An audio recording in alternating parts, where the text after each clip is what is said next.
जी chills global update में आप सभी का स्वागत है।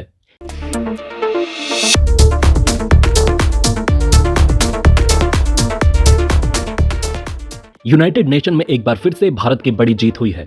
यूनिवर्स बॉस अमेरिका ने भारत को परमानेंट सीट देने के लिए एक बार फिर से दुनिया हिला दी है। अमेरिका ने साफ कर दिया है कि भारत को हर हाल में परमानेंट सीट मिलना चाहिए। जल्द ही जो बाइडेन यूनाइटेड नेशन को अंतिम बार संबोधित करने वाले हैं। इस दौरान वो भारत को लेकर कुछ बड़ा ऐलान कर सकते हैं। सबसे बड़ी बात यह है, अमेरिका ने अचानक अब ब्राजील को भी परमानेंट सीट देने का मन बना लिया, जिसे लेकर आप में से कुछ लोगों ने सवाल पूछा था कि आखिर अमेरिका ब्राजील को अब तक परमानेंट सीट देना क्यों नहीं चाहता था। तो आज आपको उसका जवाब देंगे। इसके साथ ही आप में से किसी ने यह भी पूछा था कि अगर भारत को परमानेंट सीट मिल गया तो फिर भारत को क्या फायदे होंगे और भारत कैसे युद्ध रोकने में कामयाब हो जाएगा, क्योंकि सबको पता है कि यूनाइटेड नेशन लगातार युद्ध रोकने में नाकामयाब साबित हो रहा है। ऐसे में परमानेंट सीट पाने के बाद भारत ऐसा कौन सा मैजिक करेगा कि युद्ध रुक जाएगा। आज इन सभी मुद्दों को विस्तार से चर्चा करेंगे और देखेंगे कि भारत के लिए नई खुशखबरी क्या क्या आई है। लेकिन आगे बढ़ने से पहले आप सभी के लाइक और कमेंट के लिए दिल से शुक्रिया। इस वीडियो के लिए एम करते हैं 5000 लाइक्स।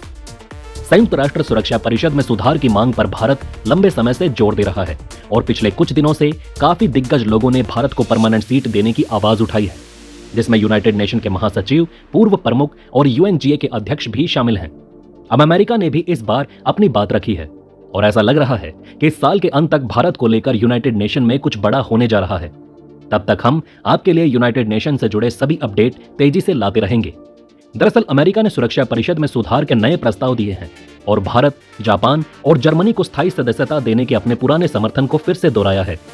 ये बयान संयुक्त राष्ट्र महासभा के बड़े इवेंट और ऐतिहासिक शिखर सम्मेलन से कुछ दिन पहले आया।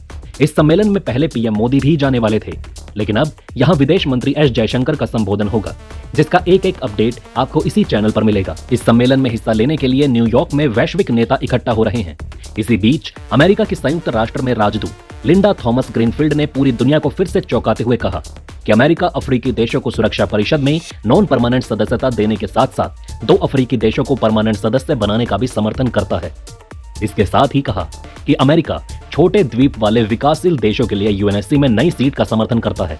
इसका मकसद जलवायु परिवर्तन, समुद्र स्तर बढ़ने और प्राकृतिक आपदाओं जैसी समस्याओं को वैश्विक मंच पर उठाना है।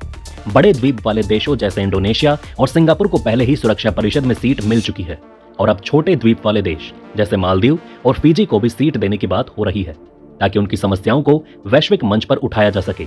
जब उनसे भारत, जर्मनी और जापान की स्थायी सदस्यता पर अमेरिका के समर्थन के बारे में पूछा गया तो उन्होंने कहा कि अमेरिका इन देशों के लिए अपना समर्थन पहले ही जता चुका है और अब ब्राजील को भी इस समर्थन में शामिल किया गया है, जो दक्षिण अमेरिका का सबसे बड़ा देश है और अपनी अर्थव्यवस्था से पूरी दुनिया को प्रभावित कर रहा है। आप में से कुछ लोगों का सवाल था कि अब तक अमेरिका ब्राजील को परमानेंट सीट देना क्यों नहीं चाहता। ब्राजील में वामपंथी सरकारों के दौरान अमेरिका से असहमति रही, खासकर क्यूबा और वेनेजुएला जैसे वामपंथी देशों से ब्राजील के संबंधों और 2010 में ईरान के परमाणु समझौते पर ब्राजील का संरक्षणवादी व्यापार दृष्टिकोण भी अमेरिका फ्री ट्रेड नीतियों से टकराता था। लूला दा सिल्वा की वापसी के साथ संबंध अब बेहतर हो रहे हैं, क्योंकि उन्होंने अपनी पॉलिसी में चेंज दिखाए हैं। G4 में भारत, ब्राजील, जर्मनी और जापान शामिल हैं। ये चारों देश एक दूसरे के सुरक्षा परिषद में स्थायी सदस्यता के दावों का समर्थन करते हैं और अब अमेरिका ने इन चारों को परमानेंट सीट देने का मन बना लिया है। यूएन में अमेरिकी राजदूत थॉमस ग्रीनफील्ड ने कहा कि भारत की जनसंख्या दुनिया में सबसे बड़ी है और अमेरिका उसका समर्थन करता है।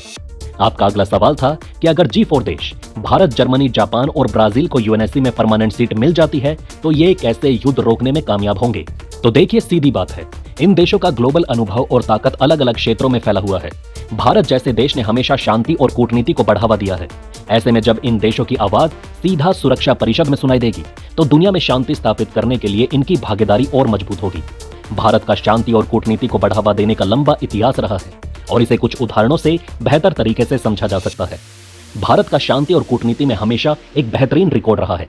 पंडित नेहरू ने गुट निरपेक्ष आंदोलन के जरिए भारत ने शीत युद्ध के दौरान शांति और तटस्थता का समर्थन किया, जिससे यह संदेश दिया गया कि भारत किसी भी धड़े का हिस्सा बने बिना शांति और तटस्थता का समर्थन करेगा।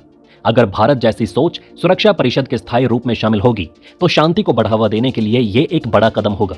इसके अलावा श्रीलंका में IPKF भेजकर भारत ने क्षेत्रीय समस्याओं को हल करने के लिए कूटनीति और शांतिपूर्ण हस्तक्षेप का उदाहरण पेश किया। कश्मीर मुद्दे पर भारत ने पाकिस्तान के साथ कई बार बातचीत और सीज फायर के जरिए शांति कायम की।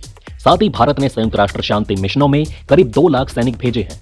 अगर भारत को यूएनएससी में स्थायी सीट मिलती है तो ये वैश्विक शांति और स्थिरता को बढ़ावा देगा। अगर G4 देशों यानी कि भारत, जर्मनी, जापान और ब्राजील इनको यूएनएससी में स्थायी सीट मिलती है तो ये सिर्फ प्राथमिकता नहीं होगी बल्कि इनकी वैश्विक समस्याओं को हल करने में अहम भूमिका होगी। भारत अपनी वैक्सीन डिप्लोमेसी जैसे कदमों से वैश्विक स्वास्थ्य संकटों का समाधान कर सकता है। जर्मनी पर्यावरण संरक्षण और ग्रीन एनर्जी में अग्रणी, जलवायु परिवर्तन जैसे संकटों से निपटने में मदद कर सकता है। जापान अपनी तकनीकी विशेषज्ञता से साइबर सुरक्षा और आर्टिफिशियल इंटेलिजेंस जैसी चुनौतियों का समाधान कर सकता है। ब्राजील दुनिया का एक बड़ा कृषि उत्पादक, वैश्विक खाद्य सुरक्षा और कृषि उत्पादन के मुद्दों को सुलझाने में ठोस योगदान दे सकता है। इन देशों का प्रभाव वैश्विक स्थिरता को बढ़ावा देगा। दोस्तों, आपका अगला सवाल था कि अगर भारत को परमानेंट सीट दे दिया गया तो फिर यूनाइटेड नेशन की वैलिडिटी और लाइफ टाइम कैसे बढ़ जाएगी।